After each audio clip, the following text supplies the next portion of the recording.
စိမ်းမှာစာတွေရဲ့အနောက်မှာ background ထည့်ခြင်းနဲ့ဆိုရင်အရင်ဆုံး background ထည့်ခြင်းနဲ့စာကို select မှတ်လိုက် select မှတ်ပြီးရင် home tab ထဲက font ရဲ့အပေါ်မှာစေပုံလေးရှိတယ်နော်အဲဒီစေပုံလေးရဲ့တောင်ဝဲလို့နှိပ်ပြီးတော့အရောင်တစ်ရောင်ထည့်လိုက်လို့ရတယ်ဒါက you selection မှတ်ထားတဲ့စာရဲ့အနောက်မှာထည့်တာအဲ့လိုမဟုတ်ဘဲနဲ့ sheet တစ်ခုလုံးရဲ့အနောက်မှာအရောင်ထည့်ခြင်းနဲ့ဆိုရင်ဒီ ABCD ရဲ့ဘယ်ဘက်တစ်ရဲ့အပေါ်နေရာမှာ select မှတ်ဒီ3ခံနေရာတွေမှာ select မှတ်မယ်ပြီးရင်တော့စောစောသုံးတဲ့ home tab ထဲကပဲဒီစေပုံလေးရှိတယ် font ရဲ့ဟို fade color ရဲ့တောင်ဝဲမှာနှိပ်ပြီးတော့အရောင်တစ်ရောင်ရွေးလိုက်လို့ရတယ်ဒါဆိုရင်တော့နောက်ခံအရောင်အားလုံးကနောက်ခံအရောင်ပြင်သွားတဲ့ပုံစံနော်အဲဆို select မှတ်ပြီးတော့စေပုံလေး fade ရဲ့တောင်ဝဲမှာနှိပ်အရောင်ပြန်ဖြောက်ချင်တယ်ဆိုရင်တော့ no fade တကယ်လို့အရောင်ဆက်ချင်တယ်ဆိုအောက်ဆုံးမှာ more color ရှိတယ် more color လေးကဒီထဲမှာအရောင်လေးကိုနည်းနည်းလေးဖြော့ချင်တယ်ဆိုတော့ slider တုံးလေးကနေတင်ပြီးတော့ဒီလိုလေးကစားလို့ရတယ်ဒါဆိုဒီလိုအရောင်လေးရသွားပြီအဲ့တော့အဲ့အရောင်ရသွားရင် okay နဲ့ထွက်လိုက်ဒါဆိုရင်နောက်ခံအရောင်ပြောင်းလိုက်တာနော်နောက်ခံအရောင်ပြောင်းပြီးတော့မှဒီအပေါ်ကခေါင်းစဉ်စာကို select မှတ်မယ် select မှတ်ပြီးတော့သူ့ကို margin center လုပ်မယ်အဲ့တော့ margin center ဆို home tab ထဲက alignment အပေါ်ကဒီ margin center button လေးကိုနှိပ်လိုက်ပြီးတော့သူ့ကိုအရောင်ထည့်မယ်ဆိုရင်စေပုံလေးတောင်ဝဲမှာနှိပ်ပြီးတော့နောက်ထပ်ကြိုက်တဲ့အရောင်တစ်ရောင်လေးရွေးလိုက်BOUCHER voucher ပြီးတော့ဒီအောက်ကစာ notepad တို့ project နေလို့ရှိမယ်သူ့ကိုလည်းအဲ့လိုပဲ select မှတ်အရောင်ပြောင်းမယ်တောင်ဝဲမှာနှိပ်ဒါမှမဟုတ်လည်းဒီစေပုံလေးမှာအရောင်ရွေးလိုက်အောင်မယ်နော်နောက်တစ်ခုကကြတော့တစ်ခုလုံးရဲ့နောက်မှာပုံထည့်ခြင်းတာ background image အနေနဲ့ထည့်ခြင်းတာအဲ့တော့ background image အနေနဲ့ထည့်ခြင်းလဲဆိုရင်တော့ layout ဒါမှမဟုတ်ရင်တချို့ setting မှာတော့ page layout ဆိုတာရှိတယ်အဲ့ဒီက page setup ရဲ့အပေါ်မှာ background ဆိုတာလည်းရှိတယ်အဲ့ဒီ background မှာနှိပ်ပြီး Frontify internet ကနေတိုက်ရိုက်ရှာမယ်ဆိုရင်တော့ဒီက search ကနေရှာပေါ့နော်တကယ်လို့ Frontify ဆိုရင်တော့ကိုယ် setting မှာတင်ထားတဲ့ပုံတစ်ပုံရှာလိုက်လို့ရတယ်ဒါဆိုဒီထဲကပုံတစ်ပုံရွှေ့လိုက်မယ်အဲ့တော့ခုလောလောဆယ်ဒီပုံလေးကိုရွှေ့လိုက်မယ်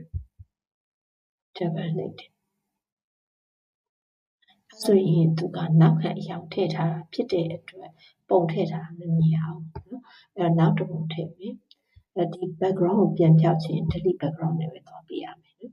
အဲ့တော့ background ရဲ့ထောင်အဲ့လို background မှာပြန်နေမယ်ပြီး Frontify ကိုရွှေ့ပြီးတော့ school ရွှေ့ပြီးတော့ဒီပုံလေးကိုခေါ်ထည့်မယ် JPG ပုံလေးအဲ့မှာ JPG ပုံခေါ်ထည့်လိုက်တယ်ပုံကဝင်သွားတယ်ဒါပေမဲ့ဒီမှာ delete background ဖြစ်နေပြီပုံဝင်သွားလို့ delete background ဖြစ်တာဒီနောက်ခံအရာကြောင့်ပုံဝင်မရဘူးအဲ့လိုဆိုရင်တော့ home လေးကဒီနောက်ခံအရာကိုထည့်ထားတယ်ထောင် arrow ကိုနှိပ်ပြီးတော့ no fade နဲ့သွားလိုက်အဲ့တော့ select မှတ်ဖို့လိုတယ် select မှတ် fade ရဲ့ထောင် arrow ကိုနှိပ် no fade ဒါဆိုရင်တော့ဒီနောက်မှာဒါပုံလေးရပါလိမ့်မယ်အဲ့တော့ Excel အနောက်မှာပုံခေါ်ထည့်ခြင်းနဲ့ဆိုရင်လည်းဒီနည်းနဲ့ခေါ်ထည့်လို့ရတယ် background ပြန်ပြုတ်ခြင်းနဲ့ဆိုရင်တော့layout ထဲက delete background ဒါဆိုတော့ background ပြန်ပြင်သွားတယ်နော်အဲ့တော့အရောင်လေးပဲထည့်မယ်ဆိုရင်တော့ဒီ select all မှာနှိပ်ပြီး home tab ထဲကသွား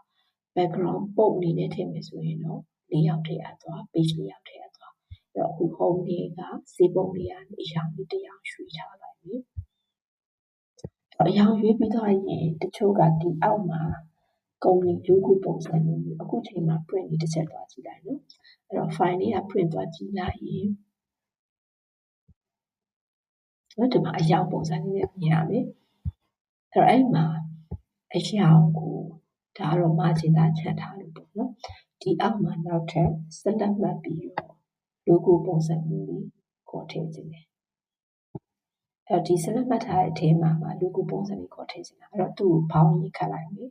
ဒါလိုမှနေပြီးတော့ all ဆိုတာလေးဘောင်းကြီးခတ်လိုက်နော်ဒါဆိုရင်ဒီအပေါ်ကတော့ခေါင်းစဉ်ပုံစံ select မှ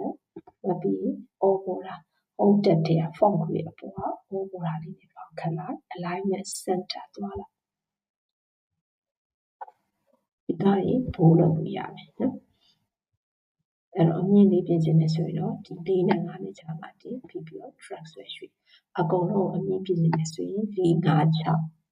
တွေအကုန်လုံးဆက်လက်မှတ်ပြီးရင်ဖိပြီးတော့ကိုပြင်ချင်တဲ့အကျယ်ကို drag ဆွဲလိုက်တာဆိုအကုန်လုံးပြင်သွားလိမ့်မယ်နော်အဲ့တော့နည်းနည်းလေးပြန်ချုပ်ချင်တယ်ဆိုရင်အပေါ်ကိုပြန်တွန်းတင်ဒါဆိုညာသွားလိမ့်နည်းနည်းလေးပြန်ချစ်ဆက်လက်မှတ်ပြီးတော့အချင်းချင်းလုပ်လို့ရမယ်နော်အဲ့တော့ဒီ voucher design မှာနောက်ခံ color လေးထည့်ထားမယ်ဒါမှမဟုတ်မှနေပြီးတော့နောက်ခံ color တစ်ယောက်ထည့်ထားမယ်ပြီးရင်တော့စာသားအရောင်ကြောင့်ဒီဘေးက e ပုံစံရဲ့ဒါမှမဟုတ်မှနေပြီးတော့စာသားအနီရောင်လေးထည့်လိုက်မယ်စာသားအနီရောင်နော်အဲ့တော့ဒီအရောင်လေးနည်းနည်းလေးဖြုံမယ်စီပုံလေးကိုအဲ့တော့ down arrow နဲ့မိုး color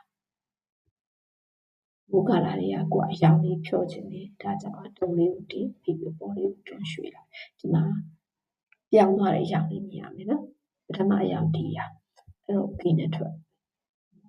ဒါဆိုရင်ဒါလေးကိုဘိုးလေးလုပ်လိုက်မယ်နောက်တစ်ခါ size လေးကြည့်လိုက်မယ်14လောက်ကြည့်လိုက်မယ်နော်ဒီပုံစံရတယ်အဲ့မှာတချို့က logo ပုံစံနောက်ခံထည့်ခြင်းတယ်ဒါဆိုရင်တော့သူကဘယ်ထည့်ရသွားလို့ရလဲဆိုရင် insert ထည့်က shape သူကနော် insert ထည့်က shape နဲ့သွားရိုးရိုး insert ထည့်က picture နဲ့ခေါ်ထည့်လိုက်မယ်ဆိုရင် picture နဲ့ရင်ခေါ်ထည့်ပြမယ်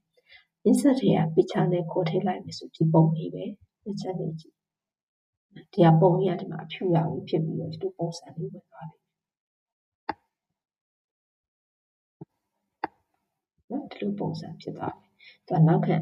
ပုံကပါလဲဆိုတော့နောက်ခံဒီဇေယျထဲမှာဝင်မနေဘူးအဲ့တော့ insert ထဲက picture နဲ့တက်မသွားပဲနဲ့အရင် shape ကလေးကိုအရင်သုံးပြရမယ် shape ထဲကကိုလိုချင်တာ rectangle ၄ထောက်ပုံဆို၄ထောက်ပုံလေးကိုရှုပြီးရင်ကိုခေါ်ထဲမယ်အကွက်ထဲမှာဖိပြီးတော့ drag ဆွဲလိုက်ဆွဲပြီးသွားရင်ဒီအပေါ်မှာ mouse လွှတ်လိုက်တာနဲ့ shape format ကဝင်နေပြီးသားပြီးအဲ့ထဲက shape face ဆိုတာလေးရှိတယ် shape face တွေက picture လေးနဲ့ရွေးပေးရမယ်ပြီးရင် from နဲ့ file ကိုရွေးပြီးသွားရင်တော့ဒီအောက်ကိုရွှေ့ပြီးတော့ကိုခေါ်ထည့်ခြင်းနဲ့ပုံတစ်ပုံကိုနှစ်ချက်လေးလိုက်ဒါဆိုပုံလေးကဒီပေါင်ထဲမှာဝင်သွားပြီအဲ့ချိန်မှာနောက်ခံ shape ကမပေါ်သေးဘူးအဲ့တော့ဒီနောက်ခံအကွက်ကလေးပေါ်ခြင်းနဲ့ဆိုရင်ဒီပုံပေါ်မှာနောက်ထပ် right click လုပ်မယ်ပြီးရင် format picture လေးကိုရွှေ့ပေးဒါဆိုညာဘက်မှာဒီလို format picture လေးထွက်လာရင်စီးပုံလေးကိုထပ်ရွှေ့ပေးမယ်နော်စီးပုံကိုရွှေ့ပြီးရင်တော့ဒီအောက်မှာ picture ကို texture fill ရှိတယ်ဒီအောက်မှာ transparency ဆိုတာလေးရှိတယ်အဲ့မှာတင်ပြီးပြီးညာဘက်ကိုဖြည်းဖြည်းချင်း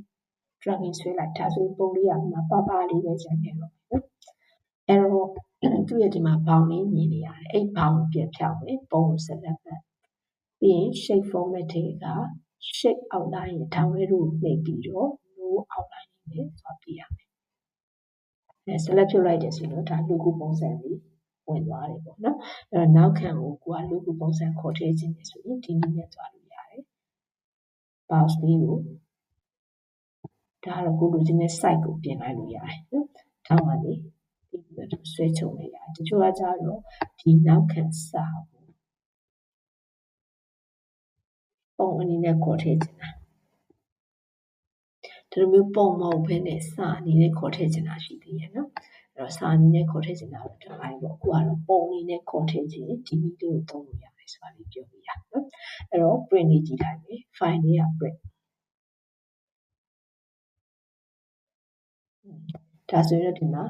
ပုံရဲ့နောက်ခံထည့်ထားတာရှိမယ်ပြီးရင်အထဲမှာပုံလေးထည့်ထားတာရှိမယ်တချို့ကြတော့ရှိရနော်အဲ့ပုံတစ်ခုလုံးကိုနောက်ခံအနေနဲ့သုံးပလိုက်တာဆိုဒီပုံကိုစုံလေးနည်းနည်းလေးချုံလိုက်မယ်ဒီပုံကိုဒီစာမျက်နှာတစ်ခုလုံးရဲ့နောက်ခံအနေနဲ့သုံးလိုက်တာဒီလိုမျိုးထည့်လိုက်တာနော်ဒါဆိုရင်အရောင်လေးလေးပါမယ်ပုံလေးပါမယ်ပေါ့နော်ပြီးရင် control P ဒါမှမဟုတ် print သွားကြည့်လိုက်ဒါဆိုရင်ဇီဟာတစ်ခုလုံးလေးပါနောက်ခံပုံလေးနဲ့ခေါ်ထည့်ရလေးနော်အဲ့တော့နှစ်ပိုင်းသွားခဲ့တယ် insert ထဲကဒီ picture နဲ့ခေါ်ထည့်ရသည်အရောင်သူကပါလဲဆိုရင် short လို့မရဘူးရန်ထင်းနေတာ short လို့မရဘူး insert ထဲက picture နဲ့တွားပြီးတော့ this device နဲ့တွားခဲ့မယ်ဆိုရင်ဒီပုံပဲနော် double နှိပ်လိုက်ဒါဆိုရင်ဒါ view insert ထဲက picture နဲ့ကိုထည့်ထားသူ့ကို right click နှိပ်ပြီးတော့ format picture format picture ဆိုရင်ဒီထဲမှာနောက်ထပ်ဘာတွေရှိလဲဆို face ဆိုတာရှိတယ်ပြီးရင်ဒီမှာ solid face gradient face ဒီမှာ transparency နော်ဒီကနေဒီလို short လို့ရတယ်transparency short တယ်ဒီမှာဘာမှမဝင်လာဘူးနော်ဟိုပါပေါ့အရာရော့မသွားဘူးဒီဘက်လိုမျိုးလေအဲ့တော့ဆိုချင်တာကဒီရဲ့ color ဒီမှာ short လို့မရဘူးဒါကြောင့်မို့လို့ဆိုအဲ့နည်းနဲ့မသွားခင်ပင်နဲ့ဘာနဲ့သွားလိုက်လဲဆိုရင် insert tab ထဲက shape နဲ့အရင်ကိုခေါ်ထည့်ခြင်းနဲ့ပုံစံ rectangle ဆို rectangle ရွေးလိုက်တယ်ပြီးရင်အဲ့ရွေးလိုက်တဲ့ shape ကိုမှ dragging ဆွဲပြီးတော့ shape ထဲမှာ fill ဖြည့်ပြီးတော့ပုံခေါ်ထည့်တာနော်အဲ့ဒီနည်းလေးကိုသုံးခဲ့တယ်ဒါနောက်ခံ background အနေနဲ့ခေါ်ထည့်တာအဲ့တော့ insert ထဲကနောက်ခံ background အနေနဲ့ခေါ်ထည့်ဖို့အတွက်ဆိုရင် shape ထဲကပုံလေးဆွဲပြီးတော့မှခေါ်ထည့်တာဒါတစ်ပိုင်းနောက်တစ်ခုကကြတော့ excel sheet တစ်ခုလုံးရဲ့နောက်ခံကိုထည့်မယ်ဆိုရင် insert ထဲကမသုံးတော့ဘူးလေ page layout ထဲကဒီ background ဆိုတာလေးနဲ့သုံးတယ်အဲ့တော့ဒီ background ကိုရွေးပြီးတော့နောက်ခံ front file ကိုရွေးမယ်ပြီးရင်နောက်ခံပုံဆိုတော့ဒီပုံလေးကိုပဲခေါ်ထည့်ကြည့်လိုက်မယ်ပုံရောသွားမှာဆိုလို့เนาะဒီဘက်က5ပုံလေးခေါ်ထည့်လိုက်ဒါပေမဲ့အဲ့လိုမျိုးခေါ်ထည့်တဲ့အခါမှာဒီနောက်ခံအရာကိုထည့်ထားရင်တော့မမြင်အောင်ကိုကအရာကိုမထည့်ထားဘူးဆိုရင်ဒါကြီးကိုတစ်ခုလုံး select မှတ်နောက်ခံကြီးကို select မှတ်ပြီးရိုးအရာထည့်ရတော့ဒီစေပုံလေးကနေထည့်တယ်နော်စေပုံလေးကနေပြီးတော့ no face ထည့်လိုက်ရင်နော်စွတ်ထည့်ထားတယ်ဒီမှာနောက်ခံအနေနဲ့ပြန်ဝင်သွားလိမ့်